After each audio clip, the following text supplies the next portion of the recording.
Yes, BCom part second, EFM paper first, financial management. और इस financial management के first paper के अंतर्गत में चैप्टर चलता है रेशो एनालिसिस का, अनुपात विश्लेषण का। और इस अनुपात विश्लेषण के अंतर्गत हम प्रॉफिटेबिलिटी रेशो देख रहे थे, लाभदायक अनुपात, और profitability ratio based on sales, बिक्री पर आधारित जो लाभदायक अनुपात है वो देख रहे थे अपन। तो आज हम देखेंगे सेकंड इसमें। इससे पहले देखा था अपन ने ग्रॉस प्रॉफिट रेशो, सकल लाभ अनुपात। आज दूसरा नंबर है profitability ratio based on sales, विक्रय पर आधारित जो लाभदायक अनुपात हैं उनमें आज हम ले रहे हैं ऑपरेटिंग रेशो, परिचालन अनुपात। इसको जो निकालने का फॉर्मूला है वह है operating cost upon net sales into 100। ये जो ऑपरेटिंग कॉस्ट है इसको हम इस रूप में भी ले सकते हैं कि cost of goods sold plus other operating expenses upon net sales into 100। Cost of goods sold plus other operating expenses. Operating expenses वे एक्सपेंसेज होते हैं या परिचालन जो खर्चे हैं वे खर्चे होते हैं जो कि व्यवसाय के सामान्य संचालन के लिए काम में आते हैं। यानी कि इस व्यवसाय संचालन के दौरान जो खर्चे होते हैं उनको हम इसके अंदर सम्मिलित करते हैं। इसमें सामान्यतः हम जो अनप्रोडक्टिव एक्सपेंसेज हैं, जो अनुपातिक खर्चे हैं जो कि व्यवसाय के संचालन से संबंधित नहीं है, उनको इसमें नहीं जोड़ते हैं। ऐसे ही जो नॉन ऑपरेटिंग एक्सपेंसेज हैं उनको भी हम इसके अंतर्गत सम्मिलित नहीं करते हैं। लेकिन जो एडमिनिस्ट्रेटिव एक्सपेंसेज हैं, जो सेलिंग डिस्ट्रीब्यूशन एक्सपेंसेज हैं, उनको हम इसके अंतर्गत सम्मिलित करते हैं। तो इस प्रकार से यह जो अनुपात है, परिचालन अनुपात, एक तरह से उस संस्था की जो बिक्री है और जो लागत है उसके मध्य संबंध को बताता है। अब यह अनुपात जितना कम होता है उतना ही कुशल माना जाता है, क्योंकि सपोज करिए यह अनुपात यदि मान लीजिए 25% है, इसका मतलब क्या है कि बिक्री के जो है वो 25% इसकी लागत आ रही है।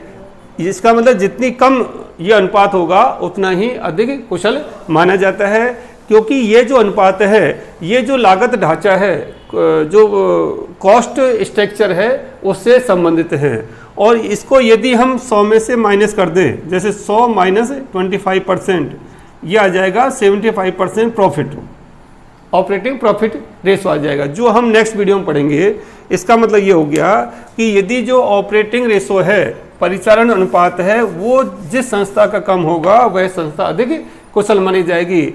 अगर मान लीजिए एक ही तरह का व्यवसाय करने वाली 2-3 संस्थाएं हैं, उनकी यदि हमें कंप्लीट स्टडी करनी है तो आप उनका ऑपरेटिंग जो रेशो है वो निकालेंगे, और जिस संस्था का ऑपरेटिंग रेशो सबसे कम आएगा, परिचालन अनुपात सबसे कम आएगा, वह संस्था अधिक कुशल मानी जाएगी, है ना। और जिसका उससे थोड़ा ज़्यादा आएगा वो कम कुशल होगी।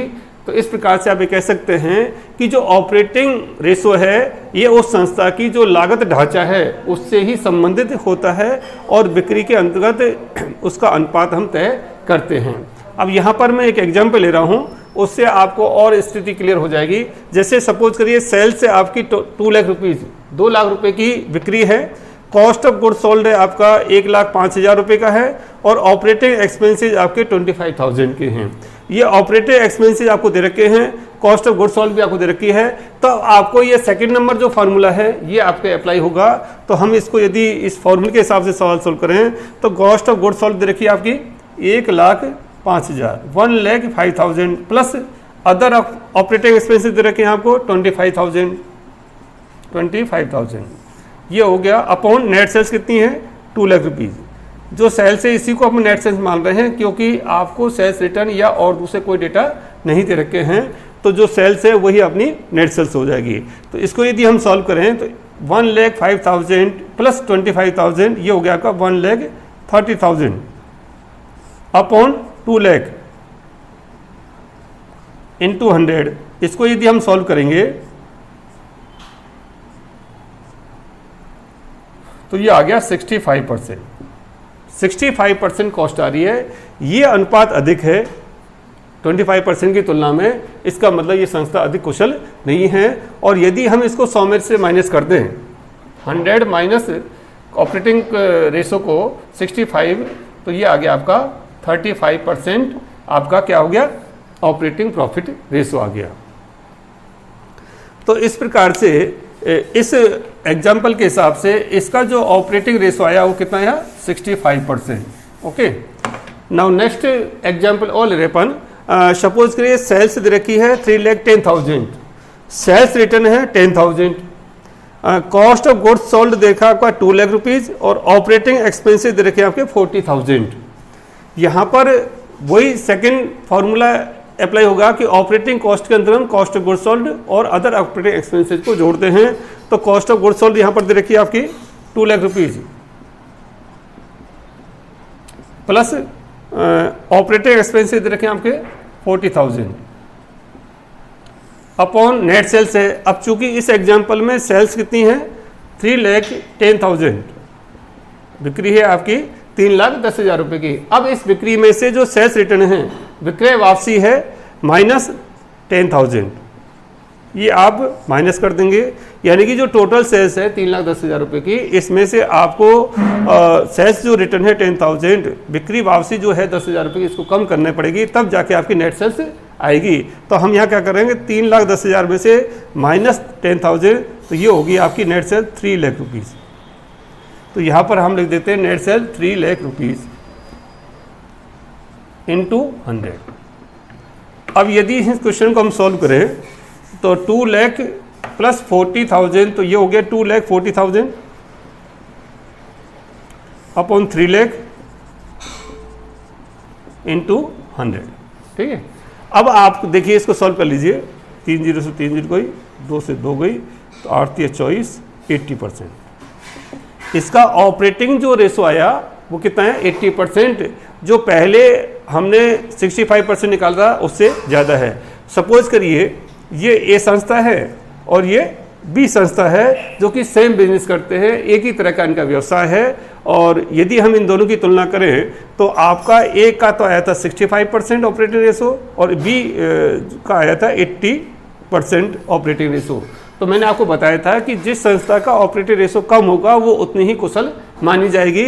तो यहाँ पर आपको यदि कंपेरिजन करना है तो ए का 65% है और बी का 80%, तो कौन सी संस्था अधिक कुशल होगी, ए या बी? तो उसका आंसर देने में क्या करना पड़ेगा, जिसका कम होगा वो ज़्यादा कुशल होगी। तो यहाँ पर संस्था ए जो है उसका ऑपरेटिंग रेशो कम है, 65% है 80 की तुलना में, तो संस्था ए जो होगी वो अधिक कुशल मानी जाएगी।